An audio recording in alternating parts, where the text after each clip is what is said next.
Hello everybody, welcome to my channel. ఈరోజు ఈ వీడియోలో పూలు ఎలా కట్టడం చూద్దాము. ఇది చాలా సింపుల్ మెథడ్. దీనికోసం సిజర్, థ్రెడ్, ఒక బుక్, కొన్ని పూలు తీసుకుందాం. ఈ పువ్వులు ఏదైనా తీసుకోవచ్చు, ఏదైనా కూడా ఇదే ప్రాసెస్లో కట్టుకోవచ్చు. ఈ థ్రెడ్ని బుక్కి 2 వరుసలు చుట్టుకోవాలి. 1 2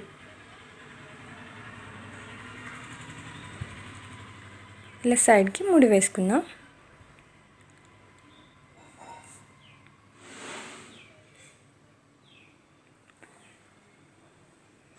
ఇది చాలా ఈజీగా ఉంటుంది. మీరు ఎక్కువ పూలు కట్టాలన్నప్పుడు, నీట్గా రావాలనుకున్నప్పుడు కూడా ఇలా కట్టుకోవచ్చు. ఇప్పుడు ఇంకో థ్రెడ్ని కట్ చేసుకోవాలి. ఇది మాలకు సరిపోయేంత తీసుకుందాం.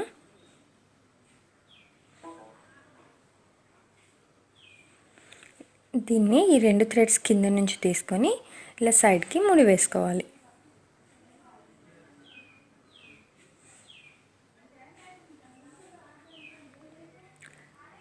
ఇప్పుడు ఈ పువ్వుల్ని కట్టుకుందాం.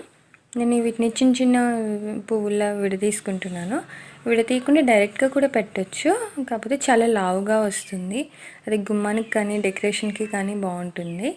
నేను జడ కోసం అల్లుతున్నాను కాబట్టి చిన్న చిన్నవి తీసుకుంటున్నాను. ఇలా పువ్వుల్ని 2 థ్రెడ్స్ మధ్యలో పెట్టి ఈ థ్రెడ్ని పైన వేసుకొని ఇలా కింద నుంచి లోపలికి తీసుకోవాలి. దీన్ని ఇప్పుడు ఇలా టైట్ చేసుకోవాలి. ఒక లూప్లా ఫామ్ అయ్యి ఇక్కడ ముడి పడిపోతుంది. ఈ 2 థ్రెడ్స్ ఉన్నాయి కదా, వీటి మధ్యలో పువ్వులు పెట్టుకుందాం. ఈ థ్రెడ్ని ఇలా పైనుంచి కిందకి తీసుకోవాలి, లోపల వైపు తీసుకోవాలి. దీన్ని ఇలా లాగుతున్నప్పుడు అది ముడి పడిపోతుంది. ఇలా టైట్ చేసుకోవాలి. ఇలా కట్టుకోవటం వల్ల మీకు ఎక్కడ కూడా గ్యాప్స్ రావు, అంతా కూడా ఈవెన్గా ఉంటుంది.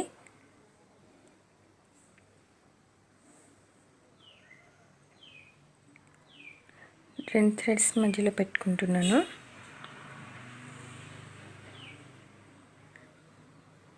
దీంతో ఇలా ముడి వేసుకుందాం. సేమ్ ఇదే ప్రాసెస్లో మిగిలిన పూలన్నిటిని కూడా కట్టుకోవాలి. మీరు వీటిలో డిఫరెంట్ కలర్స్తో కూడా కట్టుకోవచ్చు. నేను ఓన్లీ ఒకటే కలర్ ఫ్లవర్స్ తీసుకొని కడుతున్నాను. లాస్ట్లో మాత్రం ఎక్స్ట్రాగా ఇంకా ఒక 2 ముడులు ఎక్కువ వేసుకున్నాము ఊడిపోకుండా.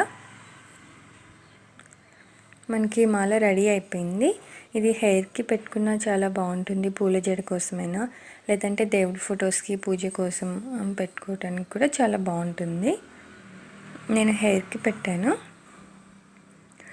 పిల్లలు ట్రెడిషనల్గా రెడీ అయినప్పుడు కానీ, ఇలా ఫెస్టివల్స్కి కానీ అలా పూల జడ వేస్తే చాలా బాగుంటుంది. సేమ్ ఇదే ప్రాసెస్లో ఇంకో మాల కడుతున్నాను. దీనికి 2 సైడ్స్ ఫ్లవర్స్ పెట్టాను. ఇలా పైన కింద కూడా ఫ్లవర్స్ పెట్టుకోవడం వల్ల కాడలు కూడా బయటికి కనిపించకుండా ఇలా ముద్దలా ఉంటుంది. అన్ని వైపుల్లో కూడా పువ్వులే కనిపిస్తాయి.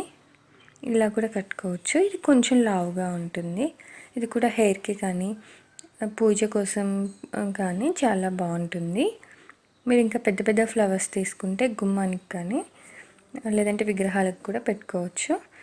మీరు కూడా ఈ వీడియో ఇలా పూలు కట్టని ట్రై చేయండి. అలానే ఛానల్ని సబ్స్క్రైబ్ చేసుకోండి. Thanks for watching. బాయ్.